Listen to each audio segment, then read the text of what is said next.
Hi, my name is Joel Polkio and I'm from Houston, Texas. I'm one of Joel Jijo's closest friends from our childhood.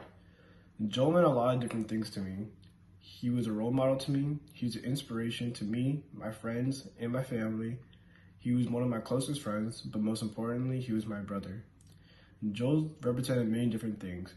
He represented for truth, hope, honor, love, and destiny. He was a very truthful person. He always stood with great honor. He was always very hopeful. His love for Christ, family, and friends were always so powerful, but most importantly, his destiny to become a saint was made him who he was. The first time me and Joel met was when I first moved to Houston about 12 years ago. He had came to our house about 2-3 weeks after we moved in, and we instantly became friends from there.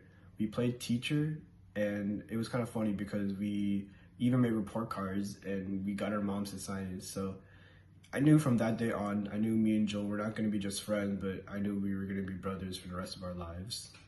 And Joel was always very active in our family. He was always participating in events that we had in our home, any family gatherings, any camping trips, anything that we had. Joel was always participating a lot. He was always very active as much as he could be. Joel impacted our family in many different ways. He wasn't just close to me, but he was close to my parents and my sisters.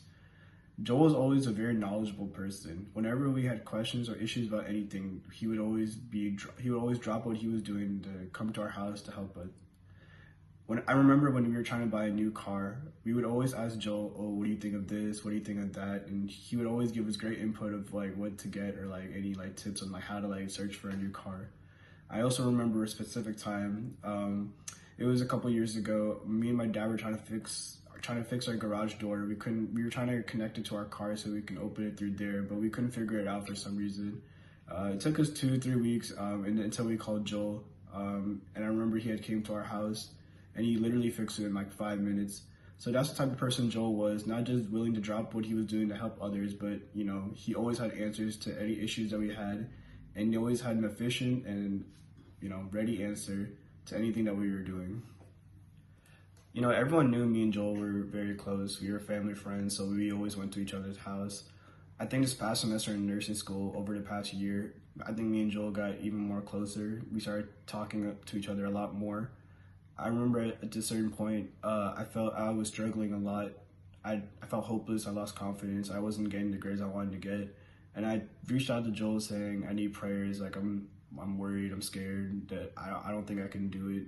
I remember one day he came to my house to comfort me and just to check up on how I was doing. He told me he offered me up a mass and that he prayed over me, just to make sure I was doing good, just to help me.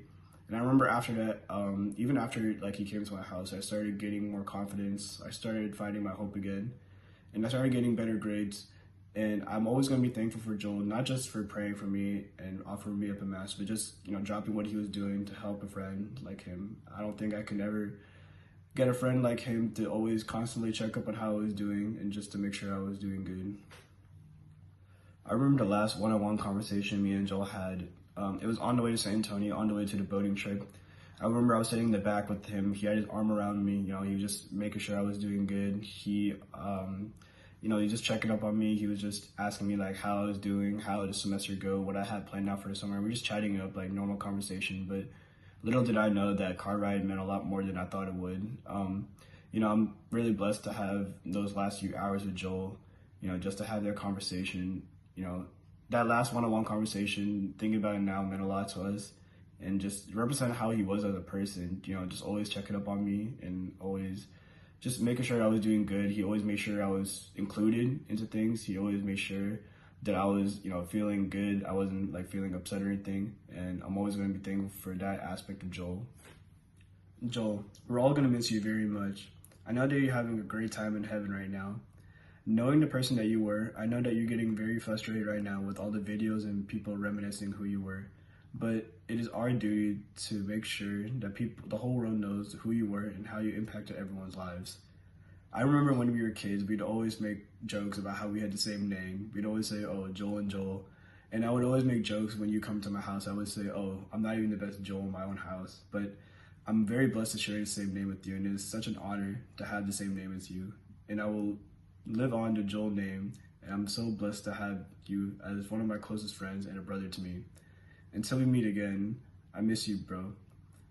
Please rest easy. Take care.